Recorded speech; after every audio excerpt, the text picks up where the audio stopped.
하나님의 말씀 구약성경 시편 92편 말씀입니다. 시편 92편 말씀.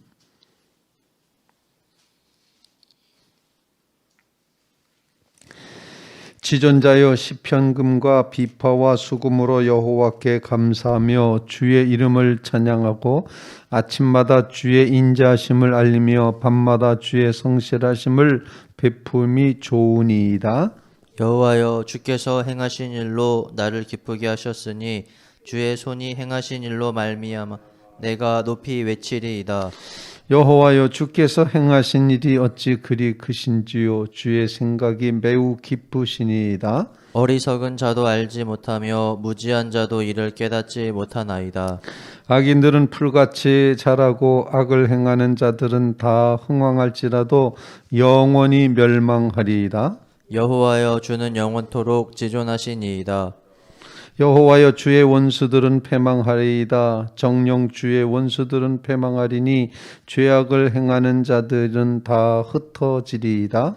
그러나 주께서 내 뿔을 들소의 뿔같이 높이셨으며 내게 신선한 기름을 부으셨나이다. 내 원수들이 보응받는 것을 내 눈으로 보며 일어나 나를 치는 행악자들이 보응받는 것을 내 귀로 들었도다. 의인은 종려나무같이 번성하며 레바논의 백향목같이 성장하리로다. 이는 여호와의 집에 심겼으며 우리 하나님의 뜰 안에서 번성하리로다. 그는 늙어도 여전히 결실하며 진액이 풍족하고 빛이 다 청청하니 같이 여호와의 정직하심과 나의 바위 되심과 그에게는 불의가 없음이 선포되리로다. 아멘. 살아계신 하나님의 말씀입니다. 제목 자체를 안식일의 찬송시라고 붙여져 있는 그런 찬양입니다. 주님을 높여 찬양하는 가장 높으신 지존자이신 하나님 앞에 온갖 악기를 다 동원해서 주님께 감사드리며 노래하는 바로 그런, 그리고 아침마다 주의 인자하심을 알리고 밤마다 주의 성실하심을 베풀미 좋으니이다. 행복합니다. 이런 고백의 찬양으로 안식일마다 하나님 앞에 찬양을 올려드렸던 그런 가사로 이제 알려지고 있습니다. 그래서 안식일의 시라고 표현합니다. 안식일을 찬양하거나 안식일을 높인 안식일에 초점 맞췄다기보다 안식일에 불렀던 노래, 이렇게 표현하는 것이 더 맞을 것 같습니다. 성경을 이제 읽고 또 말씀의 깊이 속에 들어가다 보면 하나님께서는 창조의 가장 절정에 인간을 놓으셨다, 이렇게 표현을 할 수가 있지만 유대인들의 해석은 조금 다르게 하나님은 그 창조의 절정에 안식을 주셨다, 이렇게 해석을 하기도 합니다. 안식을 위해서 모든 걸 다 창조하셨다. 그래서 안식이 가장 으뜸이 되는 것처럼 그렇게 해석을 하기도 합니다. 안식일에, 그런 안식일에 우리의 하나님과의 관계가 회복되고 자연과 우리와의 사이에 이제 비뚤어졌던 모든 관계들이 다시 회복되고 안식을 누리게 되고, 그리고 그 안식을 통하여 하나님께서 창조하신 창조의 목적이 이루어져 감을 이제 추구하고 기도하고 바라는 바로 그런 모습. 그래서 어떻게 보면은 안식일이 그 백성, 하나님의 백성을 하나님 백성 되게 했다. 하나님의 백성이 안식일을 지킨 것이 아니라 안식일이 그의 백성을 지킨다. 이런 원리를 우리에게 가르쳐주고 있습니다. 주님의 부활을 축하하며 주의 날 예배하는 이제 이 시대의 믿음의 성도들, 신약의 성도들, 그들도 마찬가지로 주님께서 부활하심을 축하하며 하나님 앞에 감사하며 경축하는 이 주일을 지켜가는, 주일 예배를 드리며 주님 앞에 예배하는 이 일을 통해서 하나님의 백성이 지켜졌다, 이렇게 표현할 수가 있습니다. 성도가 주일을 지키는 것이 아니라 주일이 성도를 지켜왔다. 이런 논리를 우리가 생각해 볼 수가 있습니다. 오늘 하나님께서 주시는 말씀을 통해서 함께 기도할 제목을 나눌 수 있길 바랍니다. 하나님이 하신 일, 그 놀라운 일들, 첫 번째로 기도합니다. 하나님이 주께서 행하신 일이라는 단어를 3번씩이나 반복해서 사용하고 있음을 보여주고 있습니다. 오늘 본문 말씀 4절 말씀에 여호와여 주께서 행하신 일로 나를 기쁘게 하셨으니 주의 손이 행하신 일로 말미암아 내가 높이 외치리이다. 여호와여 주께서 행하신 일이 어찌 그리 크신지요. 주의 생각이 매우 깊으시니이다. 이렇게 고백하며 하나님 앞에 올려드리는 안식일에 찬양하는 찬송의 첫 번째 주제는 어떤 주제인가 하니 하나님이 행하신 일이 크고 놀랍고 깊다, 위대하다, 이런 표현을 하고 있습니다. 주께서 행하신 일이라고 이렇게 문장을 나누어 놨을 때 주님이 어떤 일을 행하셨는가? 구약 성경이 항상 주께서 행하신 일 이렇게 표현하고 이제 그거 지적하고 가리키는 것은 바로 출애굽의 역사입니다. 하나님께서 애굽의 압제에 시달렸던 우리 백성을, 우리 민족을, 우리 조상들을 하나님이 건져내 주셨다. 강한 손 편팔로 애굽의 압제에서부터 건져내신 하나님의 행하신 일, 그 일이 놀랍다. 이렇게 이제 고백을 하는 것입니다. 하나님의 구원하신 구원의 일, 그래서 하나님 주의 손이 행하신 일, 그 일이 너무도 놀랍다, 크다, 위대하다, 깊다, 이렇게 표현하는 이 모든 표현들의 중심점은 우리를 구원해 주신 하나님의 구원의 은혜가 큽니다. 이제 그런 고백입니다. 주께서 행하신 일, 어떤 일을 행하셨습니까? 그 백성을 구원해 내셨다. 애굽에서부터, 그리고 가나안 땅의 모든 적군들에게서부터 보호해 내셨다 하는 이 위대한 하나님의 구원을 오늘 첫 번째 찬송 제목으로 삼고 있습니다. 우리의 삶에도 주님 앞에 나아가 예배할 때마다 우리가 하나님 앞에 고백하며 기도하고 감사하고 찬송해야 되는 것, 주께서 행하신 일, 죽을 수밖에 없는 죄인을 구원해내신 주님의 십자가 은혜를 기억하며 이제 주님 앞에 감사하는 믿음의 성도들 꼭 되시기를 주님의 이름으로 부탁을 드립니다. 그래서 주 예수 크신 사랑을 늘 말해주시고 나 항상 듣던 그 말씀, 주님이 행하신 일, 그 말씀을 듣게 하십시오. 이렇게 고백하면서 주 예수 나를 위해 이 세상에 오셨고 주 예수 우리의 이제 모든 죄를 위해서 주님이 보혈을 흘려주셨다. 우리를 구원해내신 이 주님의 행하신 일, 이 구원을 기억하며 이 새벽에 다시 한번 하나님 앞에 감사하는 믿음의 성도들 다 되시기를 주님의 이름으로 부탁을 드립니다.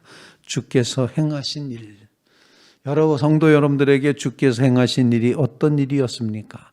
그 일을 기억하며 어찌 하나님 앞에 찬송하지 않을 수 있겠습니까? 고백하며 주님 우리의 찬양을 받으시옵소서 고백하며 기도하는 귀한 새벽 되시기를 주님의 이름으로 부탁을 드립니다.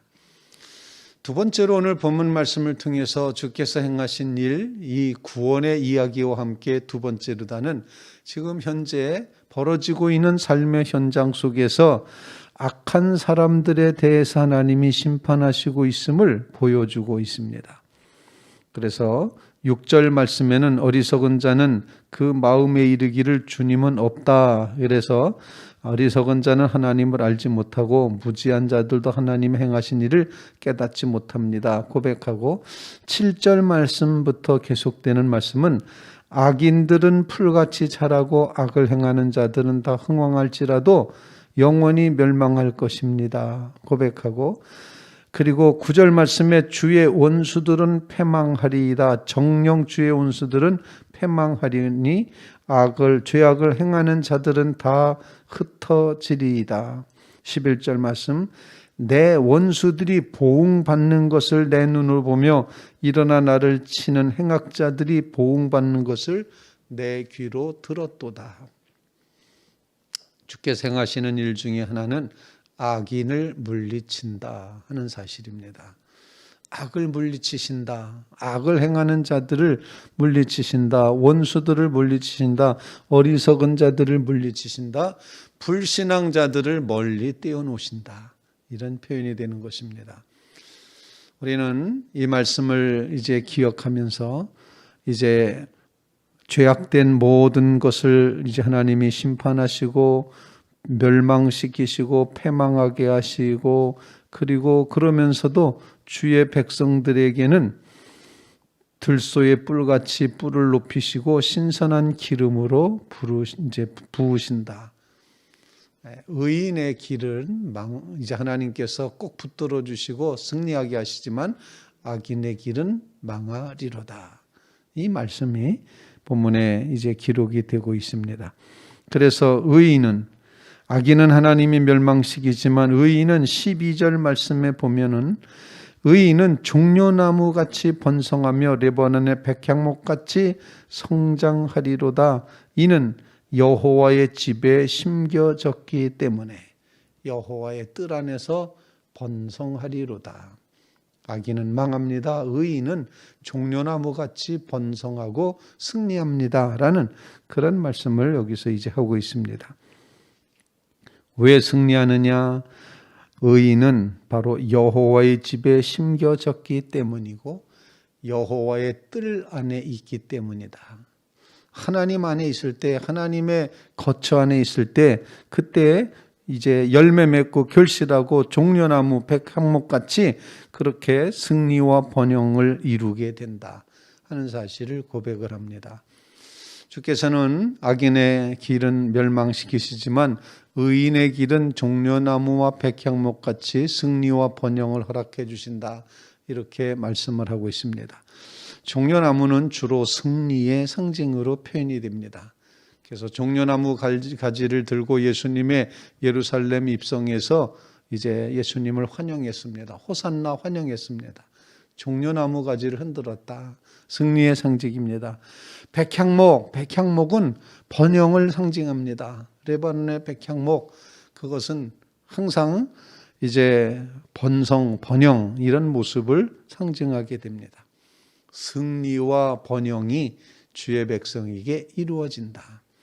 하나님 앞에 간구하며 하나님 의인은 망하게 하시지만 의인을 망하게 하시지 않고 악인을 망하게 하시고 의인을 백향목같이 종려나무같이 번성케 하심을 분명히 믿사오니 우리로 여호와의 집에 심겨지게 하시고 주의 뜰에 거하게 하옵소서. 그런 간구를 주님 앞에 올리는 귀한 새벽 되시기를 주님의 이름으로 부탁을 드립니다. 이제 이 안식일에 노래 부르며 마지막 결론을 이렇게 세 번째 우리의 기도 제목으로 허락하시는데 하나님이 어떤 분이시냐라는 아주 독특한 고백을 마지막 절에 하고 있습니다. 15절 말씀, 여호와의 정직하심과 나의 바위 되심과 그에게는 불의가 없음이 선포되리로다. 세 번째 기도 제목은 하나님의 모습을 찬양하는 겁니다. 하나님은 어떤 하나님이시냐? 정직하시다. 하나님에게는 거짓이 없다라는 그런 고백입니다. 하나님은 진실하시다. 하나님의 진실하심, 하나님의 이 진실하심을 우리는 그냥 아멘으로 생각하면 됩니다. 하나님의 아멘이 되심과 또 그 다음에 나의 바위 되심, 하나님이 나의 바위다. 바위는 움직이지 않습니다. 움직일 수도 없습니다. 이 말은 하나님은 내가 튼튼하게 아주 의지할 의지시다. 진실하신 하나님, 흔들림 없으신 하나님을 표현을 하고 세 번째 고백하기는 하나님께는 불의가 없습니다. 그러니까 하나님께는 의만 있습니다. 의의 하나님이십니다. 진실하시고 아멘 되시는 하나님, 그리고 우리로 하여금 정말 하나님만 의지하게 만드시는 바위 되시는 하나님, 그리고 불의가 없으신 하나님, 의의 하나님, 그 하나님을 높여 선포하고 증거하고 찬송합니다. 이렇게 결론을 맺고 있습니다. 우리의 기도 제목, 세 번째 기도 제목은 하나님의 이와 같은 모습을 우리가 선포하며 하나님은 정말 참이십니다. 하나님은 우리가 의지할 분이십니다. 하나님은 의로우신 분입니다. 그러므로 하나님을 그렇게 증거하고 선포하고 찬양하며 살아가게 하옵소서. 세상은 요동치고 거짓이 판치고 탐욕이 판치는 이런 세상 한복판이지만 하나님은 정직하시고 바위 되시고 불의가 없으십니다. 이와 같은 확신의 고백으로 주님을 향하여 믿음의 고백으로 기도하는 믿음의 성도들 다 되시기를 주님의 이름으로 부탁을 드립니다. 주님이 우리를 사랑하시기에 이 땅에 오셨고 주님이 우리를 사랑하시기에 십자가에 달려 죽으셨고 주님이 우리를 사랑하시기에 주의 성령께서 우리 안에 거하고 계시고 주님이 우리를 사랑하시기에 주의 집에 심겨졌고 주의 뜰에 거하게 하시는 이 놀라운 은혜가 있음을 기억하며 그 하나님을 향하여 고백하며 기도하는 주의 성도들 다 되시기를 주님의 이름으로 부탁을 드립니다.